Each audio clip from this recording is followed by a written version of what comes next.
মিনু, মিনু, ওটা একটা ছোট বয়সের ঘটনা ছিল। দেখো, সেই ঘটনা থেকে তুমি এখন হাজার হাজার মাইল দূরে চলে এসেছো। কি দরকার সেই ব্যাপারগুলোকে খুঁড়ে বার করে?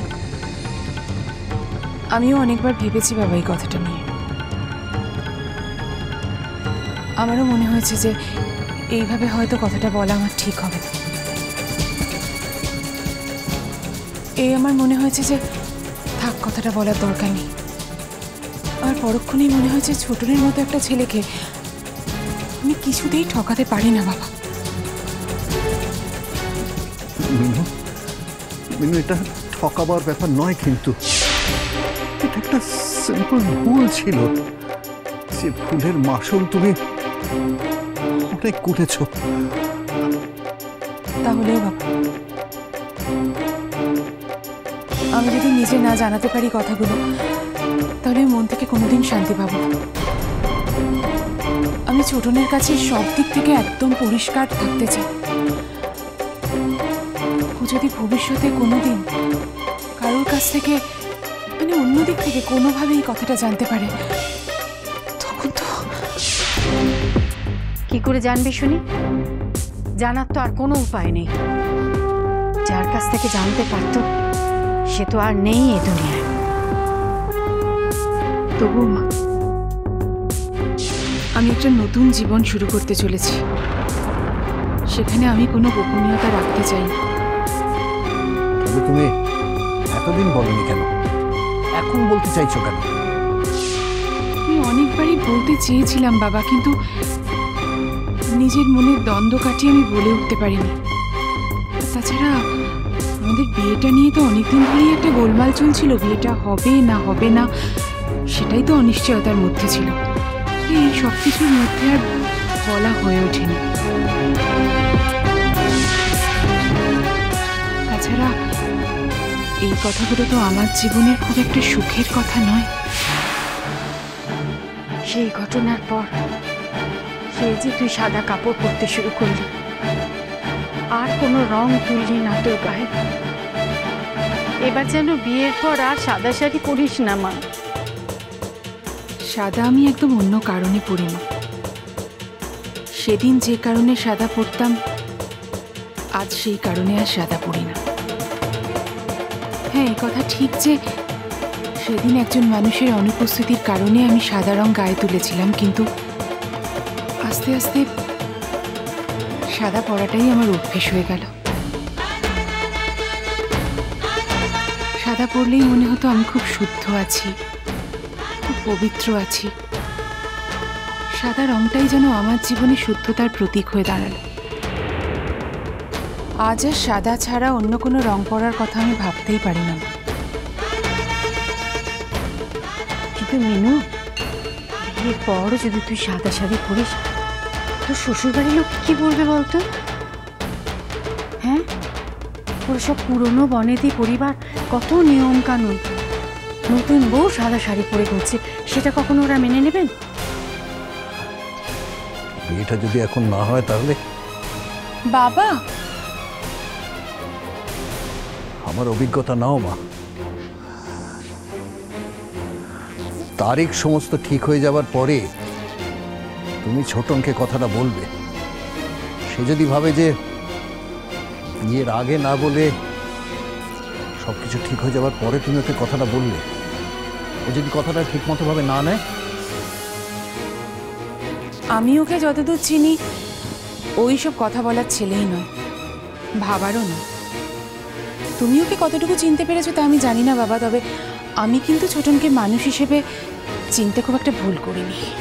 আমি বলি কি, যদি যদি ছোটনকে তোর বলতেই হয় তাহলে বিয়ের পরে বল না মা। দেখ, ছোটন যদি মনে কিছু না করে তাহলে বিয়ের আগে বলা আর পরে বলায় কি আসে যায় বলতো? আসে যায় মা, বরং তাতে ও আমাকে ভুল বুঝবে। আমি যদি এই কথাটা বিয়ের পর ওকে বলি, ও তখন ভাববে যে আমি ইচ্ছে করে কথাটা গোপন করেছে, তাই বিয়ের পর বলেছি। তখন তো ও আরো বেশি ভুল বুঝবে। না মা, যদি কথাটা জানাতে হয় তাহলে আমি বিয়ের আগেই কথাটা জানাবো। তাতে যদি এই বিয়েটা না হয় তাহলে না হবে, আমার তাতে কিছু এসে যায় না। কি বলছো তুমি মিনু? আমি ভেবেছিলাম বিয়ের সবকিছু ঠিক, এখন এ তো আরেকটা প্যাচাং আবার। মিনু, মিনু, আমার শরীরটা খুব একটা ভালো নেই। এই টেনশন নিয়ে এখন আমাকে বসে থাকতে হবে, তাই কি মা? টেনশন করার কি আছে বাবা? তুমি কেন এত টেনশন করছো? আমাকে নিয়ে টেনশন করার তো কিছু নেই। আমি তো একদিন ভেবেই ফেলেছিলাম যে জীবনে আর কোনোদিন বিয়েই করব না। আর আজ যদি এই কথাটা জানার পর আমার বিয়ে না হয়, না হবে। বিয়েটাই কি জীবনের সব বাবা? আর আমি তো কারোর প্রতি নির্ভরশীল নই, আমি তো একদম স্বাবলম্বী। কেন ভাবছো আমাকে নিয়ে এত? তবু আমি তোমার বাবা, আমি যদি দেখে যেতে পারতাম যে তুমি পাত্রস্থ হয়েছো, তাহলে। তবে তুই একটা কথা তো বলতে পারিস যে ওটা একটা অ্যাক্সিডেন্ট ছিল। না মা, যদি বলি মিথ্যে কেন বলবো? সত্যিটাই বলবো। ওই দিন তো ওটা অ্যাক্সিডেন্ট ছিল না, ওই দিন তো ওটা সত্যি ছিল। একটা 16 বছরের মেয়ে ভালো মন্দ কি বোঝে মিনু? তুই কি বুঝতিস ভালো মন্দে? আচ্ছা, আজকে যার কথা তুই বলছিস সে যদি থাকতো, তুই কি ওর সঙ্গে থাকতে পারতিস?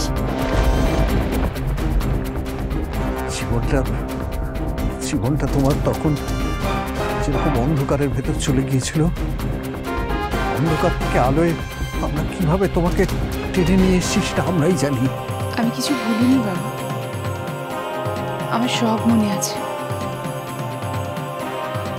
সেদিন আমাকে বিসর্জন না করে আবার আহ্বান করেছিলে বলেই তো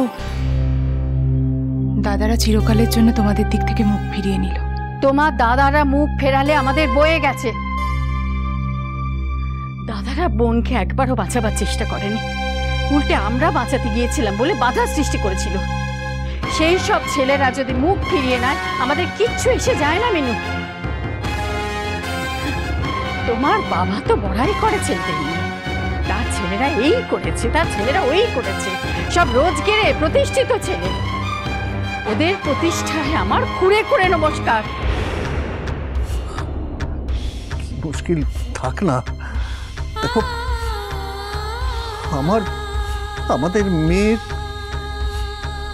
জীবনের ওঠা নামায় আমরা যেভাবে ইনভলভ হব, আমরা তো এক্সপেক্ট করতে পারি না যে সবাই সেভাবে হবে।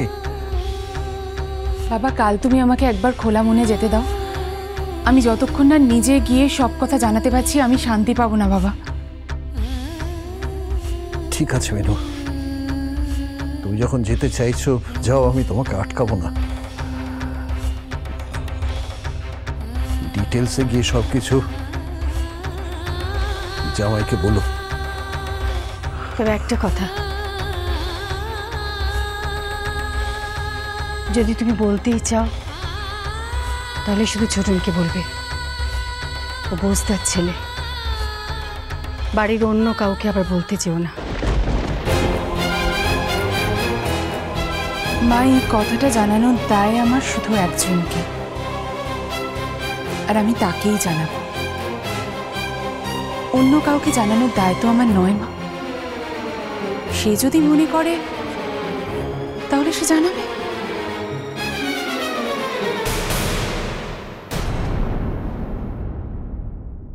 কাল ফাংশনে ওনাকে রবীন্দ্রসঙ্গীত গাইতে শুনলাম, তা আমাদের ফাংশনে একটু অন্য গানও গাইতে হবে।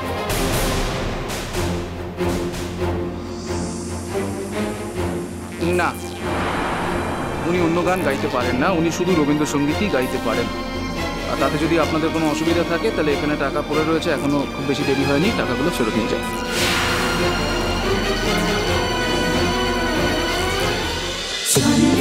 বাজে জন্মপথ